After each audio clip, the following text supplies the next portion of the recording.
Sweet. Now we've resurrected the Cressida from the depths of the forest. We actually pushed it back because it's got no brakes. A wonderful fan in California sent me a master cylinder for it because my master cylinder was seized up and stayed down and kept the brakes on. And it came off an old truck about that age. It's a Toyota, so let's put that on now. Sweet.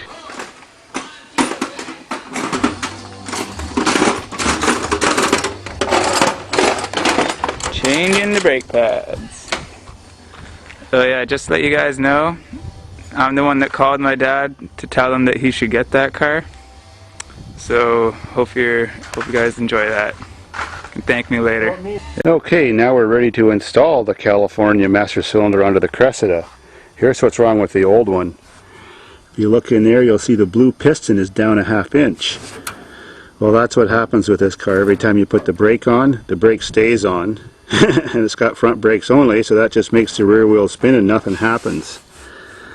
So this one, see, the piston works great. It's from dry, sunny California. So now we gotta bleed it and reinstall it.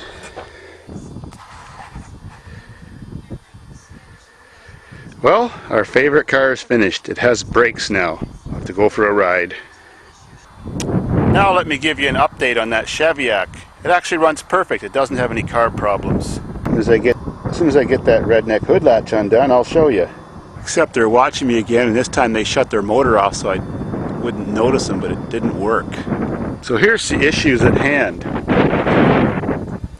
This car has no inner fender wells. Almost whatsoever. On both sides. So every time I went through a big splash, all the water went into the carb, as you can see the mud on the choke and that. It soaked the spark plug wires. As you can see, the distributor cap is covered in mud, and the wires and spark plugs on this side too are all mudded. So, ingesting muddy water, and muddy water shorts out wires a lot better than clean water. So every time I got her wet, she misfired, but when she's not wet, she's running great. Don't believe it. So, I did clean my carb last fall. That's why she's running so good when she's not wet.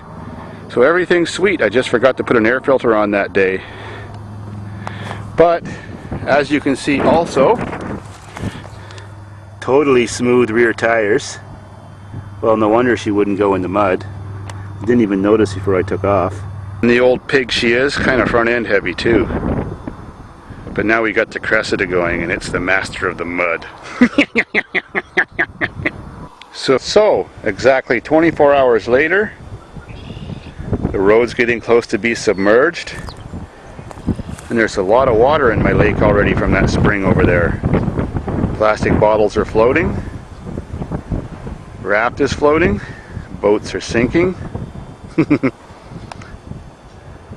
Works so well, can't get over it. All for free. Sweet. Nothing but complaining, eh? Well, there's my slide repair. I couldn't unattach the welded-on floating barrel. It was rusted out. So, I've made a bracket where I have two barrels welded together. I jacked up the movable slide, floated the two barrels over, slipped them under, and it locked in place. Perfect. And Sam Shelton from Gig Harbor, Washington, one of my devoted fans, sent me that Canada flag last year that he's had sitting around he didn't know what to do with in the United States. I did install it last year and make a video, but unfortunately the camera screwed up and the tape played back all garbled, so I couldn't use it. But, thank you, Sam. Now, here's what it looks like on my platform on the island. Remember, I made this thing out of almost all recycled materials. That black wood on the floor was part of a marijuana grow room some landlord took out of his house when the tenants moved out. Garbage pick beach furniture. A little bar fridge I got for free because we do have electricity here. A free donated slide. Commercial. Switches for the lights. Switch for the water that runs down the slides, runs up those hoses. 2 levels to the 2nd story now, or the upper class.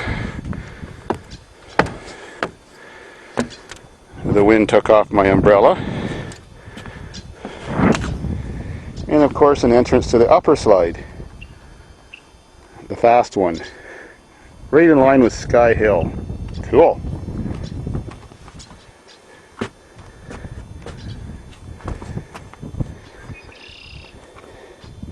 Not very often I get to ride a motorcycle to the island. Certainly won't be able to tomorrow. Water will be all the way across that laneway, I'm sure.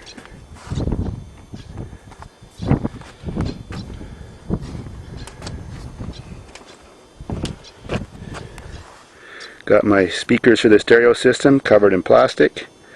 Stereo system's under the floor. It stays here all winter time. Keeps working. I'll show you. So, if you want some tunage, you walk this way.